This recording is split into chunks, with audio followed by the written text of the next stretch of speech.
Vasantha, sir அந்த பொண்ணுக்கு juice கொடுத்தியா? கொடுத்தேன் சார். ஆனா அந்த பொண்ணு திரும்பவும் எந்திரிச்சு என்னை விட்டுருங்க, நான் போகணும், சாரை பார்க்கணும்னு சொன்னிச்சு சார். நான் அதெல்லாம் பார்க்க முடியாதுன்னு சொல்லி உள்ள தள்ளி கதவு பூட்டிட்டேன் சார். குட்.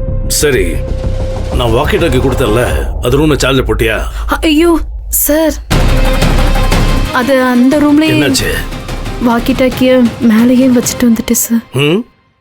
அறிவில்லை உனக்கு?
ஒன்னும் ப்ராப்ளம் இல்ல, பிபி இஷ்யூஸ் தான்.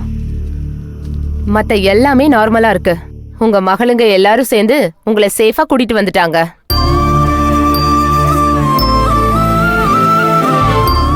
ஆமாம்மா, என் மகளுங்க என்ன நல்லா பாத்துக்கிறாங்க. நீ சொல்றது உண்மைதான். அம்மா, இப்படி எமோஷனல் ஆகாதீங்கம்மா. ஏற்கனவே உங்களுக்கு பிரஷர் இருக்குமா. நீங்க அழுதா உடம்பு இன்னும் டயர்ட் ஆயிடும். தெம்பாருங்க. உங்க மகளுங்க இருக்கிறப்ப உங்களுக்கு என்னம்மா கவலை? தைரியமா இருங்க. ஓகே, ரிப்போர்ட்ஸும் மெடிசன்ஸும் வாங்கிட்டு நீங்க கிளம்பலாம். She is all right. சரி டாக்டர். சரி.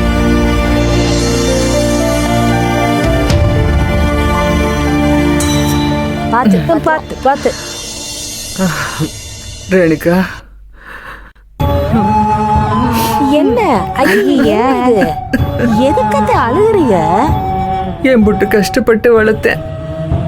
எப்படியோ கடன்பட்டு காப்பாத்தினேன். சுருண்டு விழுந்து கிடக்க ஒருத்தனும் என்ன ஏதுன்னு எட்டி கூட பார்க்கல. அத்தை அத்தை தாருங்க, அது எந்த ஆஸ்பத்திரியும் தெரியாம இருக்கும். நந்தினி, அவனுங்களை பெத்தவடி நானு. அவனுங்களை பத்தி எனக்கு தெரியாது. பரவாயில்லடி, பரவாயில்ல.